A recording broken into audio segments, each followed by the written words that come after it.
Paul, dans sa prière, met l'accent sur deux aspects. Le premier est objectif et le second subjectif. Du côté objectif, l'apôtre prie afin que ses lecteurs connaissent Dieu lui-même, l'espérance de son appel et les richesses de la gloire de son héritage dans les saints. Du côté subjectif, son but, c'est qu'il illumine les yeux de leur cœur pour qu'ils connaissent quelle est l'infinie grandeur de sa puissance envers nous qui croyons. Éphésiens 1, 19. Après avoir connu Dieu lui-même ainsi que son œuvre d'éternité en éternité, l'aspect subjectif, sa puissance, commence à se manifester en nous. D'abord, une vision objective, ensuite une œuvre subjective. Beaucoup de chrétiens, par inadvertance, en modifient l'ordre. Ils font une inversion. Ils laissent de côté la connaissance de Dieu et de son dessein éternel et jugent comme prioritaire et plus importante l'œuvre intérieure.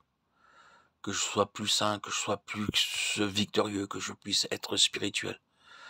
Ce que ces croyants soulignent, c'est tout ce qu'il va du côté du moi et non pas du côté de Dieu. Mais l'ordre des choses pour le Seigneur, c'est le suivant. Parce que vous l'avez premièrement connu, lui et sa volonté éternelle, alors ensuite, il travaillera en vous, dans le but d'accomplir le dessein éternel de Dieu. Nos victoires personnelles et nos œuvres auront comme objet cet éternel dessein. Parmi les enfants de Dieu, beaucoup ont inversé cet ordre. Ce qu'ils accentuent, c'est leurs problèmes personnels. Comment être plus victorieux, plus saint, recevoir des réponses à la prière. Bien sûr, il y a ceux qui ne cherchent pas du tout Dieu. Mais parmi ces saints qui recherchent la spiritualité et veulent aller plus loin avec le Seigneur, beaucoup d'entre eux ont une préoccupation, résoudre leurs problèmes personnels devant le Seigneur. Tout ce qu'ils entreprennent est centré sur leurs problèmes personnels.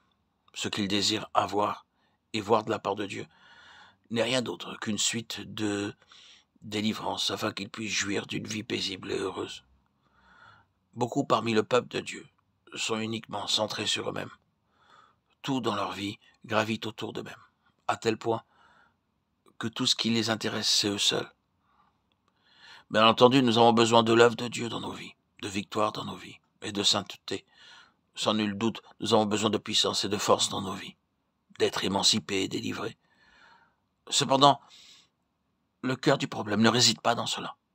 Dieu attend en premier lieu que nous considérions la vision pour savoir ce qu'est le dessein de son œuvre. Et ensuite, il travaillera en nous pour parvenir à son dessein. L'intention de Dieu n'est pas seulement de nous accorder une victoire personnelle ou une sainteté personnelle, car son objectif n'est pas aussi restreint. Il désire nous faire voir que d'éternité en éternité, il réalise son œuvre, et que tous ses rachetés ont une part dans son plan. Il œuvre en nous par la puissance de sa force, afin que nous accomplissions son plan éternel.